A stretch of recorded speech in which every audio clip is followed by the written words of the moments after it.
Hey everyone, welcome to the Lead Her podcast. Today we have a good friend of mine as our guest, Nic Thomson. Nic, welcome to the podcast. Thank you for having me. Nic is the owner of Redefine You and the athletic artist. And me and Nic actually know each other through our partners, our crazy partners. Joe and Chris, who knew each other through playing football at university, and I went to the same university as Chris as well, so I had awareness of who Chris was.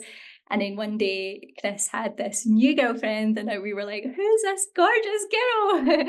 Going on Nick's page, she just looks so fit, so healthy. She was a coach, she danced, and like you do like that really incredible badass, like Beyonce style dancing that I would just love to be able to move my body that way. And I was like, wow, this girl is incredible. I cannot wait to meet her. We get to meet at weddings and any social occasions that the boys have. And we always get to kind of have a good wee chat catch up when we're at those events. But through the first few times meeting you, I started to realize that there was a lot more behind the Instagram version of Nick. Yeah, definitely. Sorry, you glitched there. I don't know if that caught me there, but yeah, definitely. Amazing. There's been so much that your little body has been through, and there's so much of your story as well that I feel like you've maybe not had the opportunity to share, or you've maybe just not known where to start sharing it because you've been through a hell of a lot. So, you kindly came on today to kind of open up this conversation because I do think it could help so many women that have gone through a similar process. So, how are you feeling about opening up and sharing everything you've been through? Good. I think we all go through our own version of struggle, right? Like we all go through something that challenges us in some way.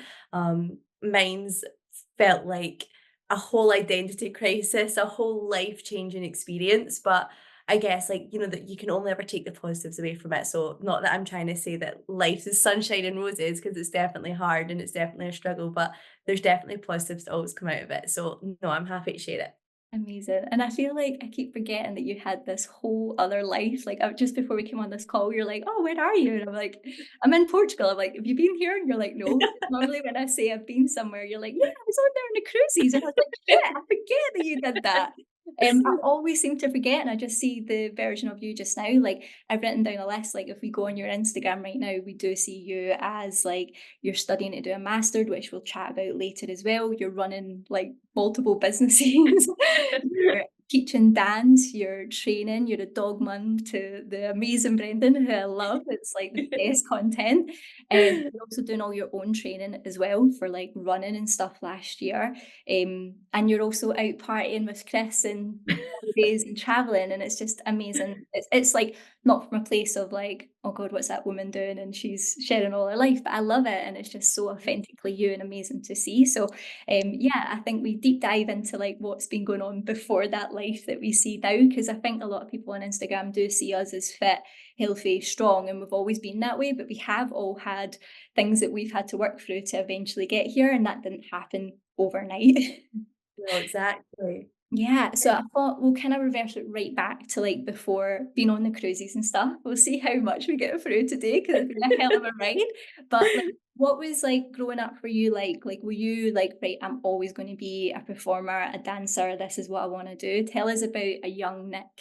Yeah, so I feel like my childhood and my adulthood was very blended because dance has always been this huge part of my life. I've always danced since I was 3 years old. I came out the womb dancing. I was always in a dance class. And then when went to high school, so I went to like a specialized dance school where we were able to like specialize in dance as our course curriculum. And we got to fast track through the qualifications for dance. And it was that teacher who I owe so much to. She believed in me in ways that I never, ever, ever believed in myself back then. And it was her that always said, "You can do this. Like you could make it." Like that's like I guess the way you say it, and that make it. And it was her that really pushed me to like train harder and to take as many classes as possible. And just really immerse myself in what dance can offer, because dance isn't just a case of us like on stage kicking our face and wearing pretty costumes, and which is a great part of it, and that's like the showmanship of it. But it's for me during my childhood, it genuinely was my outlet. It was my voice. I went through a bit of a troublesome time at high school. I never really got on with the people that I was kind of with in my dance class, and it was a really, like, lonely time for me, so, like, my high school experience, dance was, like I can only describe dance as, like, my best friend. It was the way that I could express myself, I could voice myself, it's the way that I felt heard, it's the way that I felt valued, um, and I was very fortunate that I was actually alright at it, so I got, awards and things like that, so it was where I got a lot of validation and, but it really was for me not just this physical thing that I spent 20 hours on top of school doing, it was something that I genuinely went to class, I worked on something every time, I got better, and I had an emotional outlet, which I feel really fortunate to have had. Um, so yeah, my dance teacher really pushed me to kind of not in a pushy way, but like in an encouraging way to like push me to she knew how much I wanted to do it. And I remember we went on a cruise when I was 16 on holiday and we were sitting in the audience and we'd watched the first show and like I would think it was the second night of the production cast and I turned to my mom after it and I was like, I'm going to do that one day, like 1,000%. The next time you come on a cruise will be to visit me and I will be doing that. So yeah, it's very much always been for me, not just like a physical thing that I'd done and wore pretty costumes, like it for me, it was a whole soulful experience of like an emotional outlet and feeling heard and feeling like I mattered. Yeah, wow, that's amazing. I love when people have those moments of like, I am gonna do that, and you can just it just feels real and it doesn't feel like you're faking it until you make it. It's like, Yeah. I'm literally gonna do that one day. And how did you get into them? Was it was your mum or anyone else in family like kinda like that? Or was it just No, no you? one no one is no, I mean, if you see videos on my Instagram of me and my mom dancing, like, we have fun, but, like, I'm Oh not from yeah, a oh my God. You yeah. shared a video of your mum on Instagram. I was amazed. She can move, so you did get it from your mum. I know, she's some women. She's a good laugh to be honest. But no, like I'm not from a family of dancers or musicians or artists or anything like that. Like yeah, we were just a normal family. So I don't know where it came from to be honest. It was just I don't know. It was like it was in my being. I don't know. I know that's really deep for the beginning of this podcast, but it is. It's just I think dance can be like that. It's like an emotional attachment. So yeah, I don't know where it came from, I just always done it. And I think having that one person that believes in you makes such a huge difference as Yeah, well. So when you've got a peer that's like, look, if you keep doing this, you could be really good at this. yeah, Like for someone to take that interest in you, it makes you feel really special and it makes you yeah, go, well, if an adult knows I can do that, then I can do it. yeah, And it's exactly, even the same with us with coaching women just now. Like yeah, even for me, like just having someone like Joe to believe in me, I was like, oh wow, like you actually think I could coach and I could do this. Like one person, you can have such an impact on someone's life and just yeah, being that person that like supports them to exactly, help them achieve things. It's yeah, incredible. and Yeah. I think as well, like, for you being a coach and both myself being a coach, that having that one person that believed in not that I mean, my mom believed in me, my dad believed in me, but that one person, that external person that saw something in me that I didn't see, like, it makes you excited when you're able to show that to a client, when you believe in them and you know that they're capable of something and they go and achieve it and they're like, "Wow, I was able to do that." Like, it's a nice feeling to then pass that on, which is nice. Yeah, it's brilliant. And I think like in our own head, we can totally talk ourselves down and tell ourselves we can't do anything. And we listen to that so much. And then no matter what your partner or anyone says to you, it just doesn't change. But when it's an outside source and it's someone that's already doing it or doing something like similar to it and they believe in you, it almost just shuts down those negative voices and just makes you like narrow minded where you're like, right, I am going Yeah. for it now because I know I can kind of do it. It just shuts down all the negativity, which is really cool. But back to you, sorry, totally excited. So where did like what happened? So did you finish your course and then straight shot into the cruises, or did So you do I was for that? so fortunate. I was one of the youngest dancers to work for Norwegian Cruise Lines who I worked for. I was only 18 when I left. So I went to college for a year to do my diploma. I had actually got into a school down in London, but so it basically the year that I started, it was means tested. So although I got a scholarship, it was still based on like your family income essentially. And we made enough that we didn't get enough help, but we didn't make enough where I could fund, a Mhm. £40,000 course plus living expenses. So I never got to go and I used to always think at that age, like I'm gutted, like I never got to do that experience.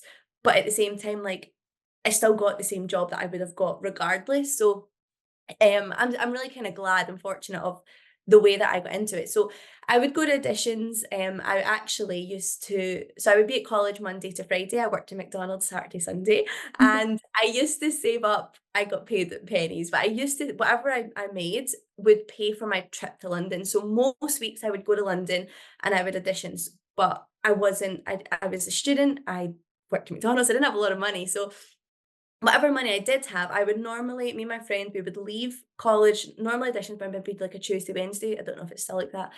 And we would leave college straight away on a Monday. We would go to the train station. We get the overnight train down to London. We'd pay 10 pence into the Euston train station toilets, do our makeup, walk to the studios where the audition would be. We'd queue for probably about 2 hours, get in, be seen for maybe 20 minutes to half an hour, probably get cut, and then wait until the next overnight train back up to Scotland and then go straight to college because we wouldn't have time to go home. So it was like it's a tough industry regardless, but it's obviously tough when you're a student as well. You're not that experienced in it.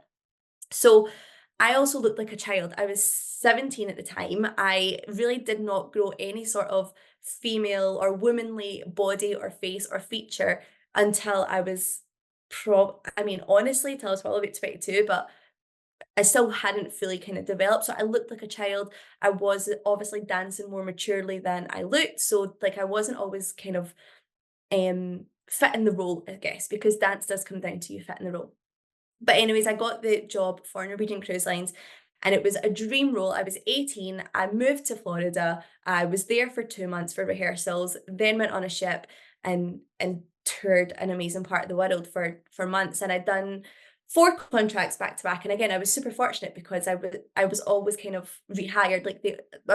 I had a good relationship with the company. So I was able to go back out on a new contract. I got to pick shows that I wanted to do. I got to do they asked me to be in the inaugural cast for a new show that they were developing. And I was able to I progress and do aerial work as well. So I was kind of up in the air and learning a whole new skill. And I was working with some of like legends in the industry. So for me, like at 18 years old, I was starstruck. I was living my dream. And as cliche or as cringe as that was, I feel so lucky that I got to do that. And that's honestly, when I look back on that part of my life, that's all I feel is just genuine luck that I got to be with the people I got to be with.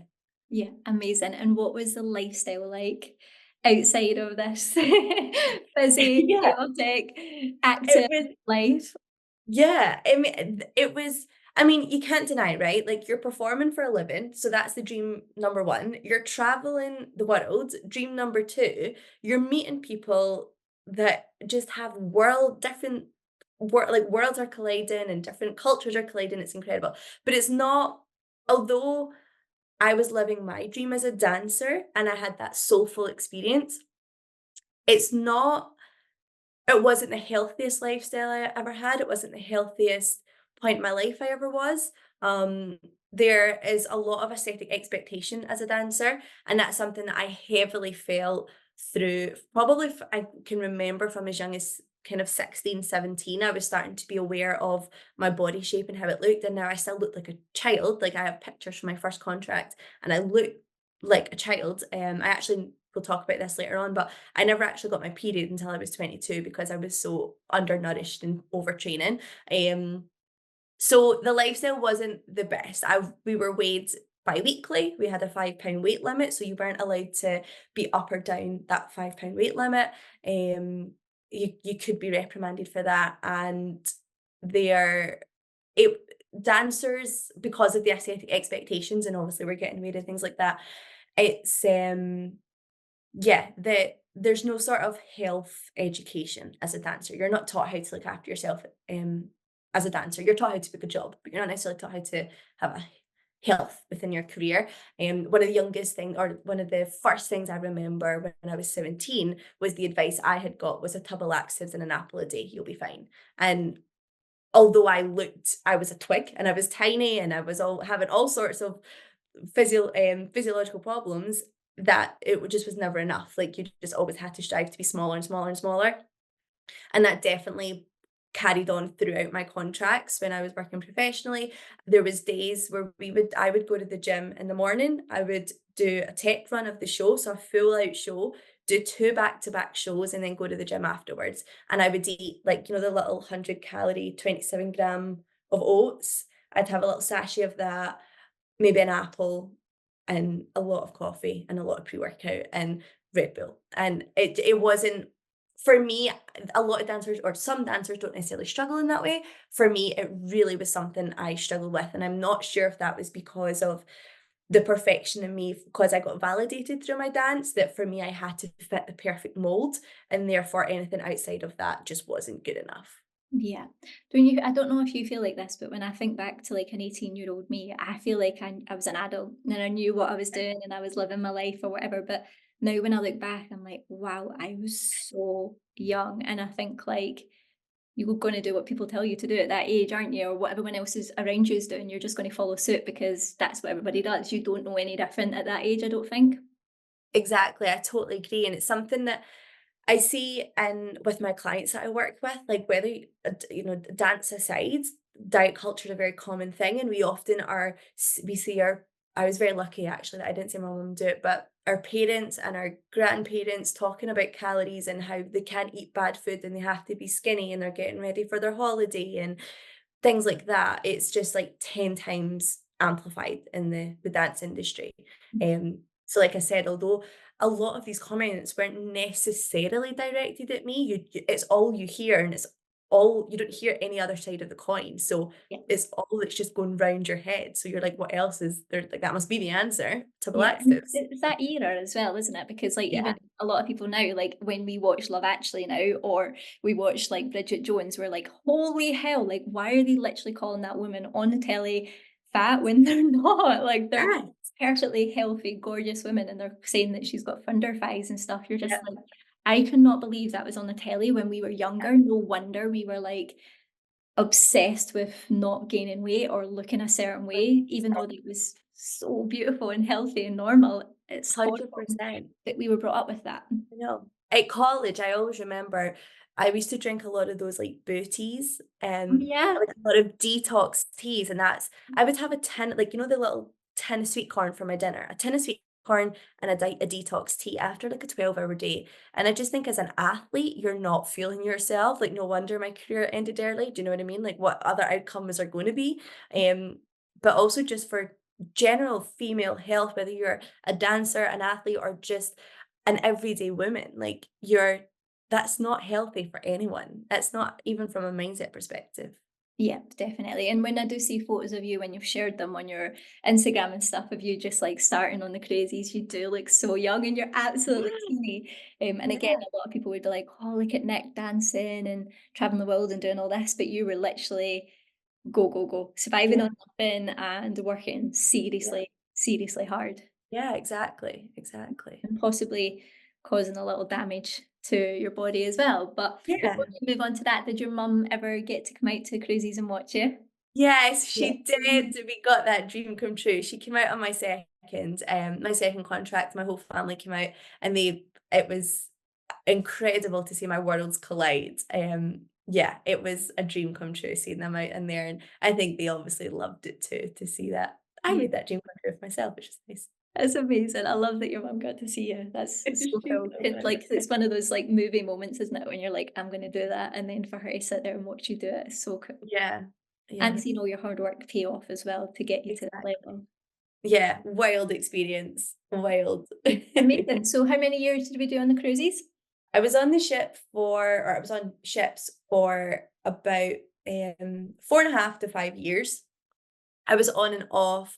Again, I was very fortunate that my contracts were very like short distances. So I was maybe home for like a month or two and then I'd be back out again. And then on my third one, I had two medical disembarkations. And then it took me about 6 months to get back out on the ship again from those injuries. Yeah, what were those?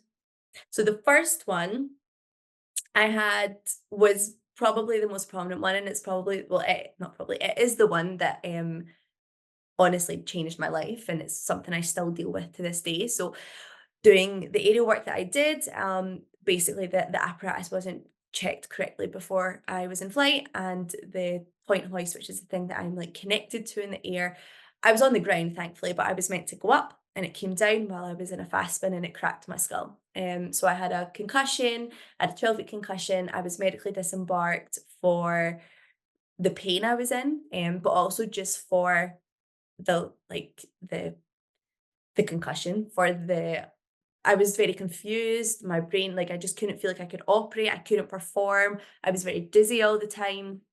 So I was disembarked for that for about 6 weeks. And then I went back out. And then 6 weeks later, I ruptured a ligament in my foot and I broke my foot in the middle of a show. So I was medically disembarked after that. And I had to go through hydrotherapy to kind of teach my foot how to move again without this ligament in it. So luckily I still got back out though, which was good. Yeah, so one more kinda but you didn't know it was gonna be one more, did you? Like, No, I didn't. I was actually I had that one and I was meant to go out again, and on the morning of the contract, I was having seizures again and I couldn't go. Of wow. the So that was from your head injury, you were still having seizures Yeah. as well from that? Yeah. So they didn't under or we didn't understand the extent to what that or how that accident impacted me. So I mean, for my whole dance career, I wasn't feeling myself properly. I was overtraining. I was undernourished. Like I said, I hadn't had my period. My hair was brittle. Like I wasn't well looked after I wasn't looking after myself. So that firstly didn't help me whatsoever in the recovery side of things. And then when I had my accident, I was back and forth to the doctors constantly, and they were always just kind of saying, like, you're just exhausted, you're just tired, you're just dehydrated. It was never really investigated. And then I've had seizures all my life, but I had not had any in almost 10 years. And then I started to have seizures again. So I knew something wasn't right. And in the morning of what was meant to be my fifth contract, I had another seizure. And I just thought, I can't do this. Like, I can't go into the middle of the ocean having not a clue what's going on in my body, not feeling myself, um, and just feeling detached. Like, I felt like my body and my mind weren't working congruently, like they weren't working together. So I made the decision. I was like, "I can't do this." Like, I can't mentally, I just wasn't in a good place with it, with the whole industry, and then physically, my body just couldn't hack it anymore. I just beat it into the ground. Um, so I stayed home. I luckily had qualified as a PT, and that's why I got into personal training. I actually was with the free time that I had on the ship is when I qualified, because I knew starting on my second contract, going into my third, I knew how much I wasn't looking after myself. I knew that what I was experiencing wasn't healthy and it wasn't normal. And I deserved better. Like, my body deserved better. So that's when I started to qualify as a PT. Firstly, because I wanted to understand how to actually look after my body. And that's why I qualified. So with that kind of qualification and with the knowledge I started to build, I went into a PT in person. And then during COVID, again, still wasn't looking after myself. By this point, I'd learned how to track calories, and I was actively eating, about 1,200 calories a day. I was teaching 2 classes a day. I was coaching maybe 10 clients a day. I was doing my own training. Again, I wasn't in a good place, and my health was always up and down. And I just thought, I'm exhausted, I'm tired, I'm dehydrated. But it never made me make any different decision. And then when lockdown started to hit, I became bedbound for about 4 months. I couldn't really get out of bed. I was going through a lot of my personal life at the same time. Emotionally, I wasn't in a good place, but that with the condition I was diagnosed with, that is a big onset on how this condition develops and gets worse essentially. So during the lockdown, I was like, no, like my mom had started to find out information about this condition, and she's like, this sounds like everything you've got, because my blood pressure would drop, my heart rate was through the roof constantly. I just wasn't in a good place. And then I was back up and down from London. I was actually being scanned for brain damage because of the concussion that I had. It was still causing effects. I'd lost some hearing, I'd lost some sight, and I was up and down to London getting different tests, and I was diagnosed with a condition called postural orthostatic tachycardia syndrome. And that was as a result of one, having a really serious head knock, and then also the emotional kind of stress that I was going through. And then I don't know the name of the other one, but I was actually basically has to go through rehabilitation to reconnect my it was basically called audiovestibular rehabilitation to reconnect the I don't know the ins and outs of it, but it was like the brain waves to my nervous system or something like that. I don't really know. So yeah, it wasn't until about a year and a half later that it all started to come to fruition that something was wrong. Wow, okay. Sorry, that was a lot. I just talked there.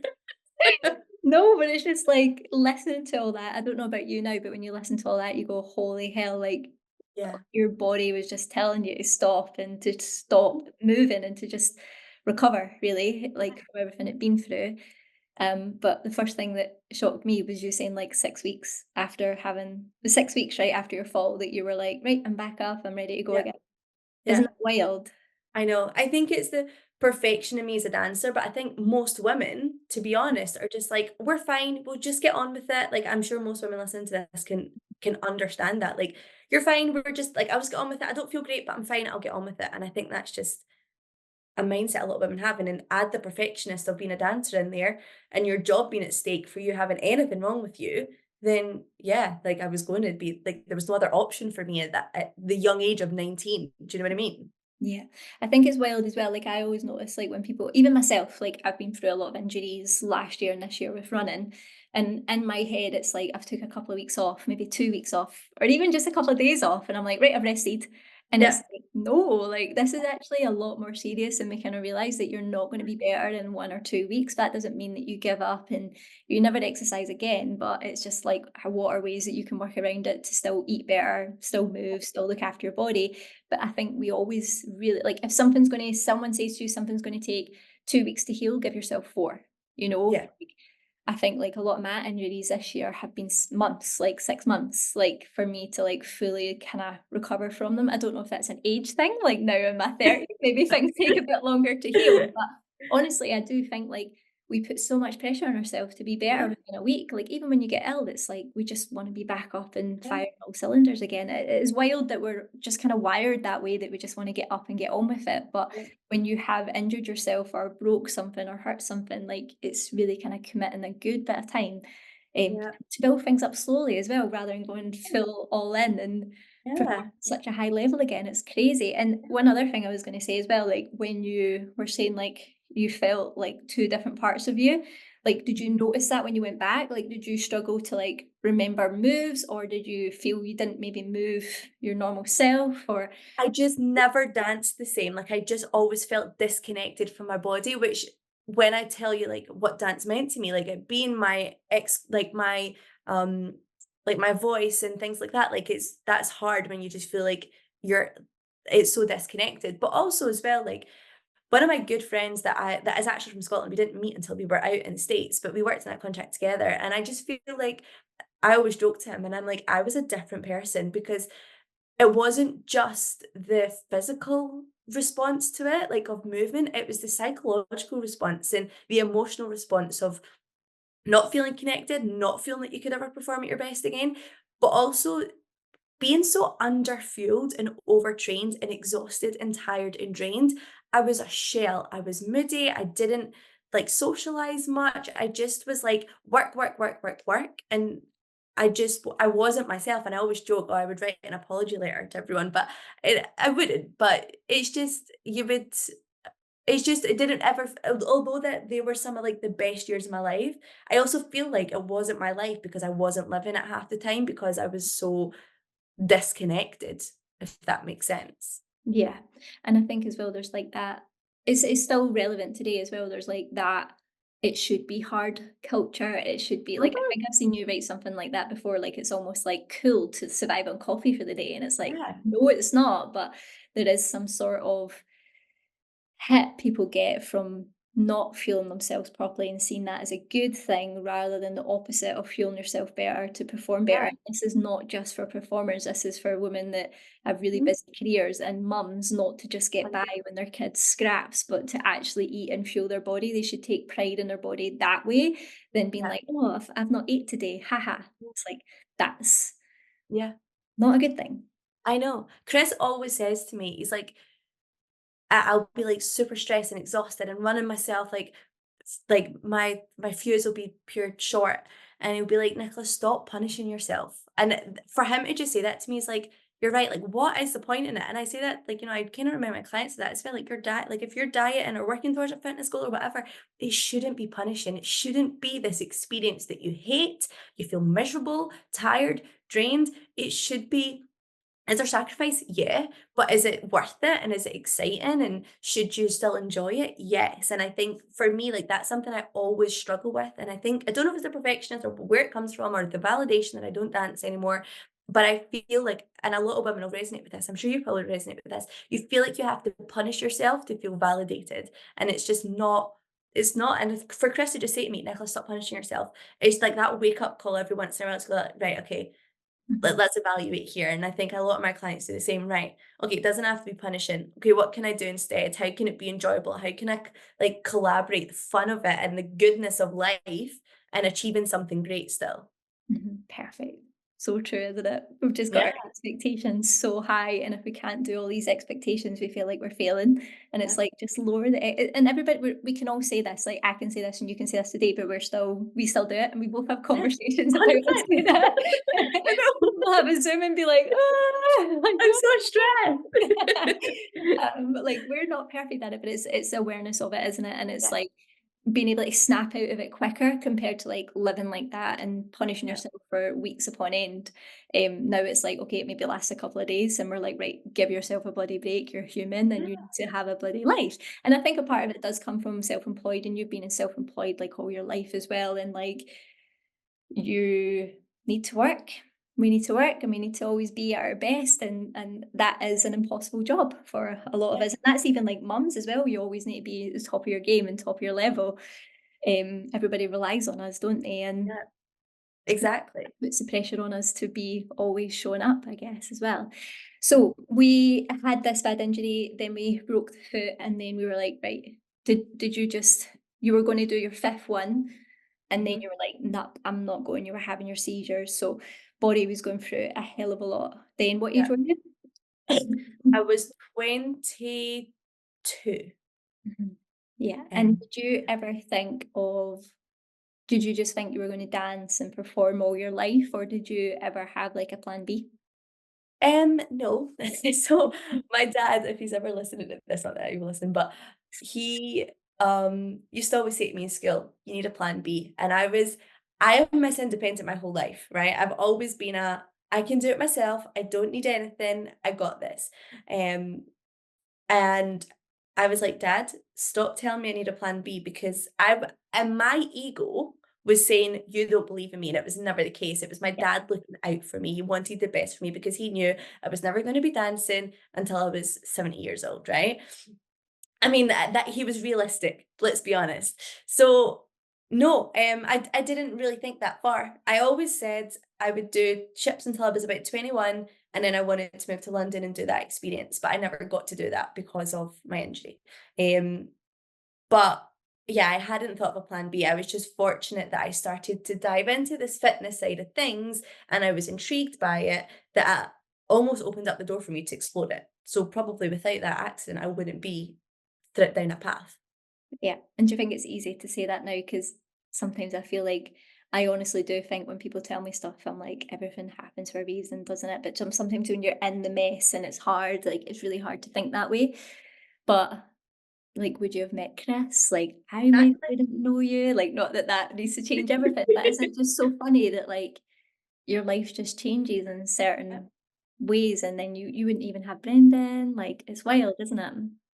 exactly. I spoke to Joe about this recently, and we were talking about how when you go through something like that, and you can only ever see the negatives until you're out the other side. And I tell my clients like this all the time. I have a client, she has scoliosis, and she's had a really bad flare up recently, and for her, it's like the end of the world that she can't exercise. And I'm like, okay, but this gives us the opportunity to focus on other things. It doesn't mean that you can't, it's the end of the road. And I think sometimes you can go through, when I was in that point in my life, when I was at the worst mental state I've ever been in my life, I was bedbound, COVID had happened, I was going through a lot in my personal life, I had an identity crisis, my career had ended, like, where do you see positive in that? Because right in that moment in time, there was none. It didn't ever feel like it was. But like you're saying, it's not until you come out the other end and I'm like, okay, well, I've now got a life that I would never have had if I was still in the dance world because I wouldn't have Brendan, I wouldn't have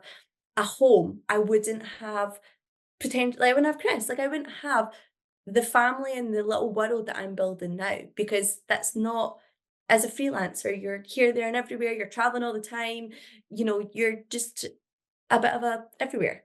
Yeah, And that's great, but I love how Chris comes after Brendan. whoopsies. Babies first. Even if they're for babies, we put I hope I said that at the start, by the way. I did, I said dog. Oh, Yeah, I did, I said dog mum, just in case people are thinking, dog mom. like, Yeah, your but son. dog, yeah, Brendan is a dog.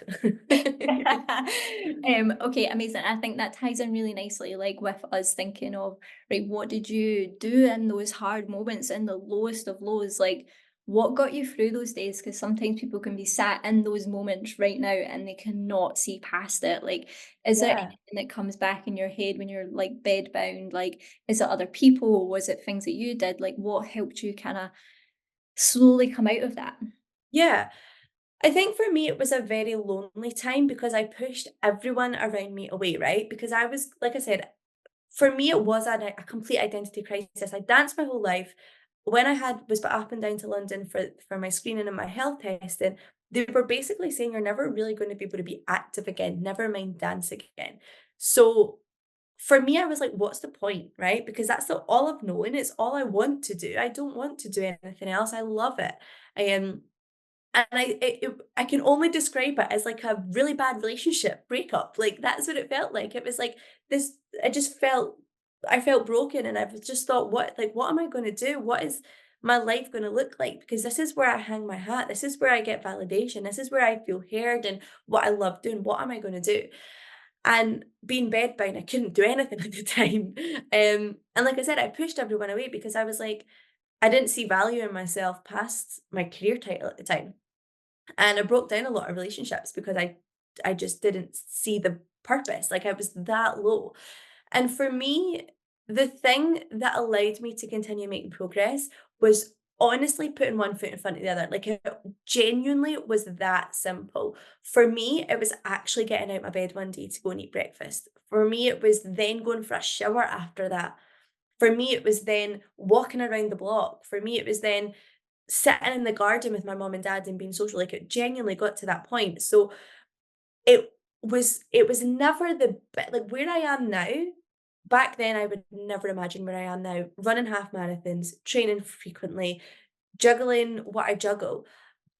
I would never have imagined it, and I wouldn't have got there unless I had put one foot in front of the other. So, like, my biggest piece of advice for anyone that's we all go through hardship and we all have different ways of dealing with it. But for me, it was one foot in front of the other. It was just making those small little steps that allowed me to feel like I accomplished a little bit more than I did the day before. Mhm. Yeah, and people like overlook the small steps so much, don't they? And they don't celebrate them. But when you're in that kind of position, or even right now, if you were going through like a body transformation or taking a big change in your life, like it starts with the really, really kind of small Mhm. steps that seem like nothing. Yeah. And honestly, nothing beats like getting a proper shower. Like, see when you're even like unwell and you have that first shower after being unwell, Yeah. you're really low and you have a shower. I don't know what it is, but Yeah. clean hair and, like, can't even money, you just feel a little bit more you again, and it's just such a simple step, but almost for some people, that can be really hard to do, is just to get Yeah. in the shower, and, yeah, just kind of breaking it down to those little things to let it add up to so much more Definitely. eventually when you're ready to. Anything else, like, and I actually, before we do, like, I find it really interesting when you say as well, like, you pushed everybody away because a lot of people do that, like, when a lot of people are struggling, that's when you need help the most. Yep. It's like you don't want to speak to anybody. Exactly. Yeah, I know it's so interesting, is it, that we do that? We just isolate ourselves.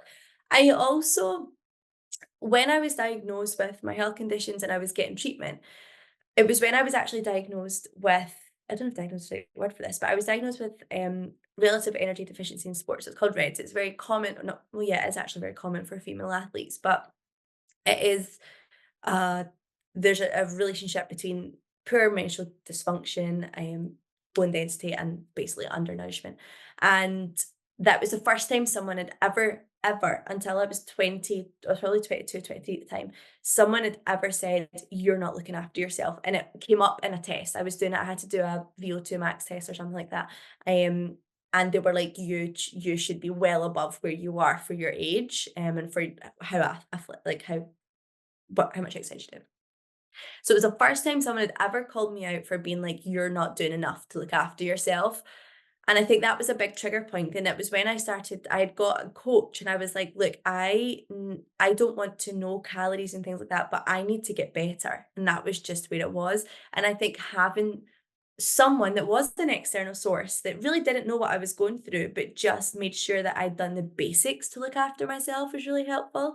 So although I pushed everyone away that was close to me, having someone external who was looking at my health, not me, was really beneficial, because then I am very goal driven. I think a lot of women are. A lot of the women that I work with need to have a running goal in sight, like a race or a specific holiday. Like, we like to have goals. And for me, I very much like a goal to work towards. So instead of me working towards trying to be better, which is so general, I was working towards specific health markers and specific, like trying to increase my body weight and things like that, because those were the goals that I was able to work towards. And that gave me a little bit of motivation, because then when I started to look after myself, I felt better. I felt more energized. I felt less dizzy. My symptoms subsided. I could do a little bit more activity. I saw better results physically. So I think for to translate that for, like, I guess people that weren't in that situation, having someone that helps you, like, understand your goal and where you're working towards and how to get there in a safe way is really beneficial, because it just allowed me to, like, continue to build that motivation. I always say to my clients, like, you don't go to the gym, or you don't get motivation to go to the gym. You go to the gym and create your own motivation to continue going. So that's what that done for me. So I think that was really a beneficial tool for me as well, to have someone overlook it and just give me a little target to work towards. Yeah, I think a lot of people like that with having a coach. They do like having someone that doesn't know them, doesn't know their family, doesn't know their friends, doesn't know their history, where they can just start scratch, Yeah. start clean, and just kind of focus on the basics. I think that's weirdly something that a lot of people really like through having a coach, and they actually sometimes feel like we know for sometimes for us when we've coached in person, knowing that you've done that as well, is like a lot of the time you're hearing things that you're like, you should be telling me that. Like, Yep. I've only spent 2 hours with you and you're sharing all this stuff with me, but I think a special place and a special thing about coaches is that we listen, whereas if Yeah. me and you, like, friends, we'll sit and talk over each other, and Yeah. it's like, "Blah, blah, blah, blah, blah, blah, blah," whereas, Yeah. like, when you're a coach, you just kinda sit and you listen and you let people talk and talk and talk, and that just, like, releases so much stress that I think people don't realize that they kinda get from that kinda interaction with a coach, which Yeah, really definitely. helpful.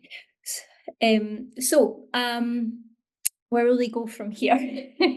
So, was there Woo! anything else that, like, helped you? Because a big part of me as well, like, if we think of someone just now who maybe loses a job or loses their identity as a person, like, that's it wasn't just your health that we lost, it was also you as a person. So, like, how did we rebuild that? It was finding, because it wasn't just me unable to dance, it was me really unable to do a lot of physical activity for a good couple of months. And for someone that was active, dance, whatever, that was hard. So it was finding joy in other activities. Mhm, So I'm a bit of a bookworm, I'm a bit of a geek, I enjoy reading. That's something I started to do a lot more. And I started to read books that actually, rather than, I'm not really one to read to, like, escape reality, like to read a novel and get lost in a story. But for me, it was like reading books that allowed me to understand what I was going through and find ways to help me. But I think both can work either way. So, like, doing things that I started to enjoy, or find joy in, that wasn't a physical activity. So things like reading, things like being a little bit girly and having a bubble bath and, like, spending 3 hours putting a face mask on and washing your hair and doing your tan and scrubbing it off, and all those things, allowed me to just feel like I was looking after myself, yes, from a health perspective, but from a mental perspective, and giving myself a little bit of a release to allow myself to look after myself, if that makes sense. So I definitely tried to find joy in the little things and joy in things that weren't dance or fitness related. yep, and the whole thing, it kinda comes back to injury, is this is not a 2-week process, right? Oh, this I am still to this day, and that was what, 4, 5 years ago. Still to this day, I will struggle with it for the rest of my life because it's a chronic illness. That's what it's classed as. Not that I'm very lucky that I can manage it well, and I'm not severely kind of um like restricted by it anymore. But yeah, like I still deal with it to this day. Before my half marathon training, my last run before my first half marathon, I was in my bed for days. Sometimes I can take a class still, and I'm in my bed for a good 40 hours. I get migraines on the regular. Like I still deal with it every day. So like you're saying, it's not just oh, I done a bit of rehab and I got a coach and I was fixed within a couple of weeks. Like, no, this is something I work on every single day of my life, and I will for the rest of time for me to continue living like fulfilled and living a happy life and doing the things that I love to do. Yep, and I think it's not being a victim to it, I guess, from, like, hearing that, Yeah. because even, like, again, I still forget that you're going through all the again, we go on Instagram and we think everything's Yeah. wonderful and daisy Mhm. amazing, but then I see you sharing the days when you're like, "I'm literally in bed, I can't move, I'm absolutely exhausted because this is a part of your life now," but you could be like, "Well, fuck this, what's the point? I hate life," like, Yeah. we could become it's so easy to become in, like, a huge negative trap from being in Yeah. a situation like that, and I think yeah, it's just incredible what you've built and your mindset and your thoughts on it, 'cause I know that's not easy, but I guess you probably still have days where you're, like, not that 100%. positive. 100%. Like, ask Chris, I'm sure he'd give you a very honest answer, but of course, like, what I feel fortunate, like, I almost sometimes say, like, I'm not glad that I went through it because it wasn't nice for anyone, but I feel like I can take a lot of positive away from it. The reason I ran half marathons this year was to prove that I wasn't restricted by my condition. The reason that I coach is because I wanna be that support system that I never allowed myself to have, and to educate women on how to look after their bodies so that they never, ever, ever end up in a scenario that I was in.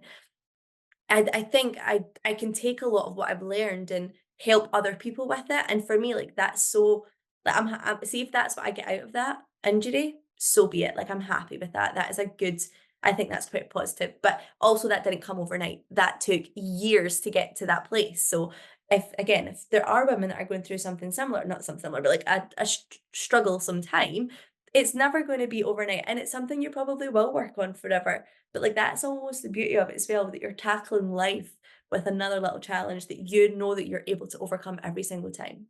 Yeah, definitely, and I think for people as well, like, sometimes we think we just get to that finish line or we just get to that happy place. But life is always changing and adapting and evolving. And although we're like coaches now, we don't know where we're going to be in 20 years. And I think sometimes we think life is so fixed and we're just going Mhm. to get to that final destination and everything will be okay. And I think that's why when we have that mindset that everything's going to be okay and we're wonderful and everything's magical, when something bad happens, we absolutely crash. And I Yeah. think when it is injuries or when life does go to shit or we lose our job or our life completely changes when we become mothers or whatever, that it's like we just need to learn that that's all just a part of life. It's ups and downs, it's a roller coaster, but if you don't have the downs and you don't know how good the highs are. So like That it's normal for life to be constantly changing, but I think we just again maybe it's Instagram or just this world that we've grown up with. But I think like again, this is why I want to do these podcasts because from outside we're all like, yes, she's bossing it, she's killing it, she's amazing. But it's like, God, she's been through a hell of a journey. So I really appreciate you sharing all of this with us today. of course. I mean, like you said, like, Instagram is terrible for fantasizing life. It's not, and we're all guilty for posting our positive parts, so yeah, definitely. We gotta share the realness. Yeah, it's a mixture, isn't it? I think we both try to share a bit of a mixture of the highs and lows, but Exactly. sometimes when I'm sharing negative shit, I'm like, oh, here's Leanne moaning again. Everyone's gonna I be know. so fed up with me. I There's other times know. I'm like, I don't want to sit like I think what I like with us both talking about social media because people don't get that side of our life is like I don't wanna sit and write negative shit because then you're staying in that negative situation. I wanna sit and think about something positive and get myself out of that funk. So I think that's the problem as well is like it's like I've been on social media since like before like I even met Joe like 2013. When it first came out, I was like Instagram mad. Like I was always an Instagram girl and like you can see my life through Instagram, like the party Yeah. days, like old boyfriends. Then, like, meeting Joe and then getting into training, and it's just like my whole life's on it. It's insane. I'm so much more on there than I am on Facebook, but Like, I don't even know where I was going with that, Lush. I But I think think it's hard as a coach, right, to share the balance because how do like, it's you almost don't wanna cross the line of being so positive that makes someone feel shit that they can't that they're not in that place, but you also don't want to share the negative things because why would you share, like, negative energy, like, not energy, not to be thinking about, like, why would you share that negative experience at the same time? So it's like finding that middle ground between, like, lesson and like fulfillment and like this is a good thing in life, but like we're challenged, but it's hard. Like I totally get you. It's hard to kind of portray the like life without it being like the highs of the highs or the lows of the lows. yeah, and you post like once a day if you're even lucky. That's like one post, seven posts a day. If people even see those posts, so it's so hard to like right who's seen what and what's going where. And I think it's just good for us to share that as well for people listening. And they rather than just seeing a post for what it is and that's life, it's like there's actually thought. And you guys know as well if you're posting on social media, you probably think about something before you post it, and you maybe share a holiday picture 2 weeks after you've been. Like it's just a weird, wonderful place to be, but it's a really positive place, but also it's Yeah. always good to just rather than just taking what that post says, have a wee think about behind the scenes. I think Yeah. super helpful. Context is key. Yes, and we're gonna end up just sitting forgetting we're on a podcast here. Oh, I know. I So, feel this is normal. I just wanted to share quickly with everyone else because, like, we're not just stopping here. We're running really kind of two awesome businesses right now with the Athletic Artist and Redefine You, but we're I also thought you doing a meant mine and master's. yours. What's that? I thought you meant two awesome businesses, like my business and your business. I was like, And yeah. you're teaching, so you're teaching, you're training, you're doing so Yeah. much right now, but now we're doing a master's on top of that. So like, and when we last spoke, you were telling me all about it, and I thought it was super interesting as well. And I think it's good for maybe some mums to hear that their daughters and sons who are into like performing, that there's going to hopefully be changes in the future for them to be looked after more. And that's something you're exploring just now, isn't it? And passionate. 100%. Yeah. So I'm doing a master's in dance science and education because like I want to provide the support that I didn't have in the industry on how, like I said, I feel like we're taught how to book a job, we're not taught how to look after our bodies. And as a dancer, like without your body and your mind in one good, healthy place, like I mean, my career ended after 5 years and I never got to achieve half the things that I wanted to. And dancers enter the industry to fulfill childhood dreams. That's what that is for. Like that's why we do it, right? Because we're so connected to it. And it is a childhood dream. Like you're on stage in costumes, pretending to be someone. Like it's very fantasy. So for me to have went through what I've went through and knowing how much more I would have wanted out of my career, I just want to help as many performers as I can not go through what I went through and have a healthier lifestyle and a healthier career. Definitely. Yeah, I love that. So we're doing a master's on top. We're doing a master's on top. God bless Chris, he sees me like we're like ships passing in the night these days. Yeah, but it's incredible what you're doing though, and I think again that's almost like if you hadn't been what you're through just now, or if other people haven't been what you've been through, then there wouldn't be this like research and this study into making sure people are looked after. So Yeah, I it's know. There's not too much literature on the strength and conditioning and physiology side of dancers, so it's definitely something that I wanna help the yeah. evolution of because like I said, there's not enough of it. Yeah, cool. So two wee questions before we go to Yep. finish. Quick fire one, which is like, who was someone that was inspirational to you growing up? Was it like preferably a woman? Who was someone that you looked Yeah. at and were like, I want to be as badass as them when I grow up? Yes, my dance teacher 1,000%. She built the dance academy that I grew up in. She has went through her own challenges, and she is my biggest inspiration 1,000%. Yeah, I thought it would be. So when you started the podcast, I was like, that's probably going to be the answer to that question. That's Where right. can we find more from you and what you're up to? Yeah, so my redefine your Instagram is Nic Thomson Fit. The athletic artist, I think is the athletic artist or the dancer's coach, one of the two. But you can find me at Nic Thomson Fit. That's where I'm most active. You can connect with me, like let's chat. And you can see Brendan on there, which is the real reason that you're going to go to that page. But like it's honestly been incredible for you to share all of that. I feel like in the description we'll share obviously all your details and where to find you. But earlier on I was like, man, we're gonna have to make a list of like everything you've been through with like I know. I your feel like I waffled. mental like brain damage tests. Like there's like a list of like stuff that you've experienced. But hopefully, well, not hopefully, I know people have probably taken a huge amount from this, just like your energy and how you show up after everything you've been through is absolutely incredible. So, thank you so much for having the courage and the energy during Christmas to kind of come and film this with us today. Of course. No, thank you so much for having me. It's been a blast. And like I said, if my story can help anyone just make that one step closer to where they want to be and overcome what they're coming through, then that's all I care about. Hell yeah, even I'm fired up. But anyway, if anyone wants to contact you, I'm sure you're happy for them to Yes, send you a little message, ask any questions, because I'm sure you're not alone in what you've been through. They're experiencing that, so you're happy for them to message you. 100%. Come in the DMs. Let's Oh, chat. Let's chat. yeah. Okay, everyone else, thank you so much for listening. I hope you've enjoyed today. Let me know any of your biggest takeaways, and I'll catch up with you all very soon.